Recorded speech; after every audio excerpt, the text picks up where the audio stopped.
ಯಾವತ್ತು ಒಂದು ಜ್ಞಾಪಕ ಮಾಡ್ಕೋ, ಹುಷಾರಾಗಿ ಜ್ಞಾಪಕ ಮಾಡ್ಕೊ ಅಂದ್ರೆ ಏನಣ ಅಂದೆ. ಗೊಬ್ಬರ ಹಾಕಿದ್ದು ಹೊಲ, ಊಟ ಹಾಕಿದ ಮನೆ, ಈ ದೇಶಕ್ಕೆ ಸ್ವಾತಂತ್ರ್ಯ ತಂದು ಕೊಟ್ಟಂತ ಪಕ್ಷ ಯಾವತ್ತು ನಮ್ಗೆ ಮೋಸ ಮಾಡೋದಿಲ್ಲ. ನಮ್ಮನ್ನ ಕೈ ಹಿಡಿತದೆ.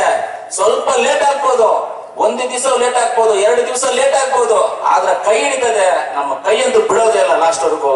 ಆ ದೇವ್ರು ನಮ್ಮನ್ನು ಕಾಪಾಡ್ತಾರೆ ಅಂತ ಹೇಳಿದ್ರು ನನಗೆ. ನನ್ನ ಧೈರ್ಯ ಆಯ್ತು ನನಗಪ್ಪ, ಎಂತ ಮಾತಪ್ಪ ಇದು, ನಿಜ ಅಲ್ವಾ?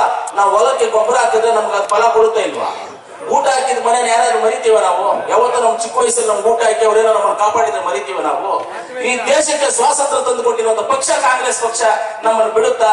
ಇವತ್ತರೆಗೂ ನಮ್ಮನ್ನು ಕೈ ಹಿಡ್ಕೊಂಡು ಇಲ್ಲರಿಗೂ ಬಂದಿದೆಯಲ್ಲ. ಆದ್ರಿಂದ ಈ ಪಕ್ಷವನ್ನ, ಕಾಂಗ್ರೆಸ್ ಪಕ್ಷವನ್ನ ನೀವೆಲ್ಲರೂ ಅತಿ ಹೆಚ್ಚು ಏನು ನಾವು ಗ್ಯಾರಂಟಿ ಕಾರ್ಡ್ಸ್ ಮನೆ ಮನೆಗೆ ಹಂಚಿ ನಾವು ಗ್ಯಾರಂಟಿನ ಇಂಪ್ಲಿಮೆಂಟ್. ಯಾವತ್ತು ಒಂದು ಜ್ಞಾಪಕ ಮಾಡ್ಕೋ, ಹುಷಾರಾಗಿ ಜ್ಞಾಪಕ ಮಾಡ್ಕೊ ಅಂದ್ರೆ ಏನಣ ಅಂದೆ. ಗೊಬ್ಬರ ಹಾಕಿದ್ದು ಹೊಲ, ಊಟ ಹಾಕಿದ ಮನೆ, ಈ ದೇಶಕ್ಕೆ ಸ್ವಾತಂತ್ರ್ಯ ತಂದು ಕೊಟ್ಟಂತ ಪಕ್ಷ ಯಾವತ್ತು ನಮ್ಗೆ ಮೋಸ ಮಾಡೋದಿಲ್ಲ. ನಮ್ಮನ್ನ ಕೈ ಹಿಡಿತದೆ. ಸ್ವಲ್ಪ ಲೇಟ್ ಆಗ್ಬೋದು, ಒಂದು ದಿವಸ ಲೇಟ್ ಆಗ್ಬೋದು, 2 ದಿವಸ ಲೇಟ್ ಆಗ್ಬೋದು, ಆದ್ರೆ ಕೈ ಹಿಡಿತದೆ. ನಮ್ಮ ಕೈಯಂತೂ ಬಿಡೋದೇ ಇಲ್ಲ ಲಾಸ್ಟ್ ವರೆಗೂ.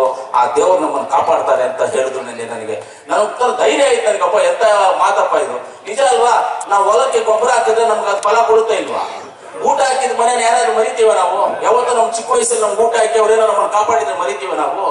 ಈ ದೇಶಕ್ಕೆ ಸ್ವಾತಂತ್ರ್ಯ ತಂದು ಕೊಟ್ಟಿರುವಂತ ಪಕ್ಷ ಕಾಂಗ್ರೆಸ್ ಪಕ್ಷ ನಮ್ಮನ್ನು ಬಿಡುತ್ತಾ? ಇವತ್ತರೆಗೂ ನಮ್ಮನ್ನು ಕೈ ಹಿಡ್ಕೊಂಡು ಇಲ್ಲರಿಗೂ ಬಂದಿದೆಯಲ್ಲ.